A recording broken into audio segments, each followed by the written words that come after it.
কবি আর্যতীর্থ, ছদ্মনাম, পেশায় আদতে তিনি ডাক্তার। তার বিখ্যাত কবিতা বিকর্ণ।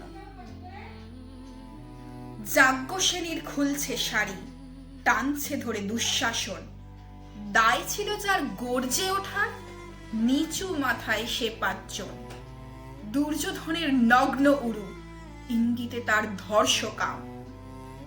হস্তিনাপুর দেখছে বসে, ধ্বস্ত হতে তার সুনাম। অন্ধ রাজা সিংহাসনে, আর তো চেঁচান বৌমা তার। নিজের দলের নির্যাতনে সব রাজা হন নির্বিকার। কর্ণ বসে হাসছে হা হা, রাজার দলের লোক তো সে। শর্তবিহীন সমর্থনে তাবৎ আরাম সুখ বসে। ভীষ্ম, দ্রোণ, কৃপ, নীরব সরকারি লোক হাজার হোক, রাজার কথাই তোমার কথা, তুমি যখন রাজার লোক। খল শকুনি দেখছে সবই, বস্তুত সে ধ্বংস চায়। ঘরের মাটি লাল হয়ে যাক দেশ বিভাগের যন্ত্রণায়।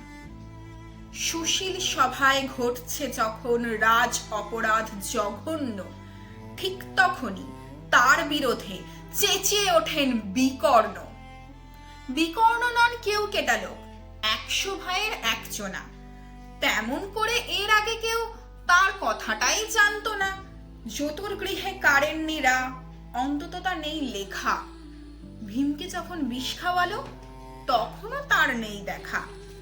কিন্তু যখন প্রকাশ্যতেই কাটছে নারীর আব্রু কেউ, স্তব্ধ জিভের চুপ সাগরে বিকর্ণ হন একলা ঢেউ। চেঁচিয়ে ওঠেন রাজার কুমার যুবরাজের বিরুদ্ধে। মহাবলী পাণ্ডবেরও তখন গলায় সে সুর নেই।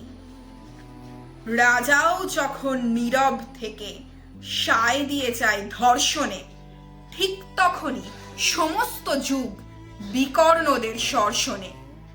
আমরা যারা কিচ্ছুটি নই, একটি মোটে ভোট কেবল, অত্যাচারের সামনে এলে সঙ্গী শুধু চোখের জল।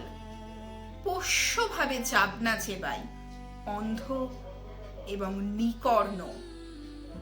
প্রার্থনা থাক আমরা যেন একবার হই বিকর্ণ। মরার আগে হতেই হবে রাজার সভায় বিকর্ণ।